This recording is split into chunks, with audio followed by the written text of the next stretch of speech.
Нашия екип се състои от моите приятели. Ние сме ученици в основно училище Иван Вазов, град Горна Оряховица. Обединява ни идеята само на 11 години се опитваме да запазим нашата история чрез огромният набор от нови технологии. Аз се казвам Михаил Чолаков и съм много любознателен. Аз съм Боряна Пенчева и съм атлетична и интелигентна. Аз се казвам Петър Минов и съм ученолюбив и доста приказлив. Аз съм Милица Иванова, креативна съм и обичам да рисувам. Ние участваме в клуб Дигитален свят с организатор госпожа Гергана Павлова и много обичаме предизвикателствата. Една от тях е да се научим да използваме по-ефективно дигиталните технологии в името на фотографското, филмовото, художественото изкуство, разбира се. Дълго мислихме какво иновативно предложение да дадем на нашите съученици и съграждани, което да ги вдъхнови.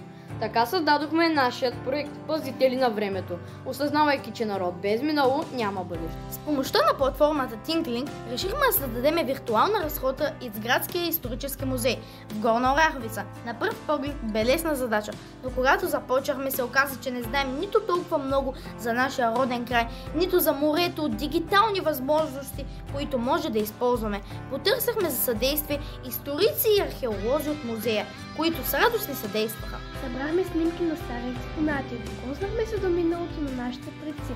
Потопихме се в истински разкопки на Стара Оряховица и сякаш славното минало на нашия роден град оживя пред очите ни. Осъзнахме, че всяка полята капка кръв, всяка сълза от предците ни направи по-устойчиви днес. Вдъхновени от идеята, час след час, почивни и работни дни, нетърпеливо бързахме да се научим как да обработваме изображения, как да можем да ги преобразуваме в различни формати, подходящи за платформата, на която ги подреждахме по аналогичен ред. Най-голямото предизвикателство бе да го представим на нашите съученици.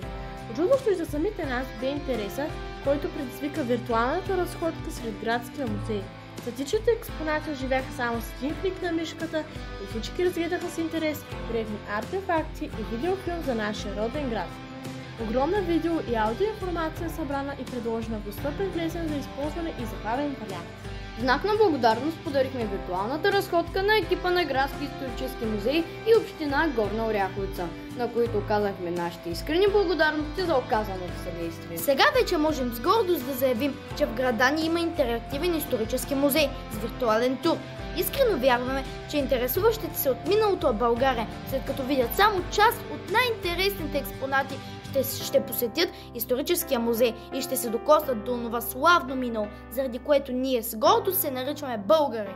Както казват древните мислители, да мечтаеш за бъдещето си е невероятно, да живееш настоящето е достойно, но да познаваш миналото си е безценно!